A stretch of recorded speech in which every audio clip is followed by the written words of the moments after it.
आज के समय में किसी को यकीन नहीं होता कि इतनी छोटी सी उम्र में जिस उम्र में लोग पढ़ाई करते हैं और मौज मस्ती करते हैं, उस उम्र की लड़की कहाँ से कहाँ पहुँच गई। भक्ति और अध्यात्म के मार्ग पर चलकर जया किशोरी जी ने आज लाखों लोगों को भक्ति का मार्ग दिखा दिया है। बहुत ही कम उम्र में जया किशोरी जी ने दुनिया को ये दिखा दिया कि भगवान कहीं न कहीं हमारे साथ हैं। जया किशोरी जी के घर में माताजी, पिताजी, दादाजी, दादी जी, नाना जी, नाने जी और उनके आशीर्वाद से आज जया पूरे भारत में भगवान का नाम, भगवान की आस्था बांट रही हैं। पूज्य जया जी की उम्र बहुत ही कम है। जिस उम्र में किताब के पन्नों को पलटना चाहिए, विद्यार्थी जीवन जीना चाहिए, उस उम्र में जया ने भगवत गीता जी और अन्य नानी बाई का मायरो, नरसी का भात जैसी कथाएं दुनिया को सुनाई है। ऐसा नहीं है कि कथा के चलते जया जी ने पढ़ाई छोड़ दी है। वह आज भी समय निकाल कर पढ़ाई करती हैं। उन्होंने अपनी बीकॉम की पढ़ाई पूरी कर ली है। जया किशोरी बहुत ही सुंदर हैं, दिल से, रंग रूप से, मन से और वाणी से। वे अपने पिता को बहुत प्यार करती हैं। उनकी छोटी बहन है जो अभी पढ़ाई कर रही हैं और उनकी वाणी भी बहुत मधुर है। जया कोई साधु या संत नहीं है, वे केवल एक साधारण स्त्री हैं। वह एक कथावाचक भजन गायिका हैं। जया किशोरी का जन्म राजस्थान के सुजानगढ़ गांव में हुआ है। वह एक गौर ब्राह्मण परिवार में जन्मी हैं।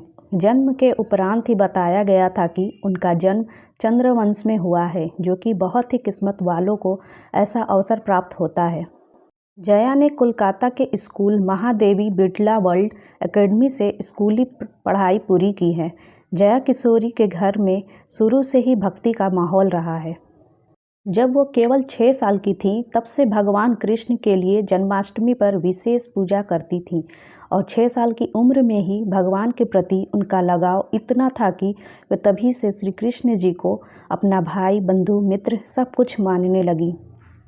जया ने 9 साल की उम्र में संस्कृत में लिंगाष्टकम, शिव तांडव, श्रोतम, रामाष्टकम आदि कई स्रोतों को गाना शुरू किया और आज भी उनकी मधुर वाणी सुनने को मिल रही है। जब 10 साल की थी, जया ने सुंदरकांड गाकर लाखों भक्तों के मन में, दिल में जगह बना दी। जया किशोरी ने अपने घर में भाई बहनों में सबसे बड़ी हैं। उनकी एक छोटी बहन है। जया किशोरी जी के माता पिता को उन पर बहुत गर्व है। जया किशोरी से बहुत कुछ सीखने को मिलता है। उनकी मधुर वाणी से कथा सुनने का आनंद ही कुछ और है। जया किशोरी का दिल बहुत ही साफ है। वे छोटे छोटे बच्चों से बहुत प्यार करती हैं। जया किशोरी का जीवन बहुत ही सादा है। जिस उम्र में लड़कियां शौक, श्रृंगार, घूमना फिरना, नाचना गाना पसंद करती हैं, उस उम्र में जया जी भगवान का रास्ता पकड़ा और उसी मार्ग में अपना जीवन जीना सही समझा।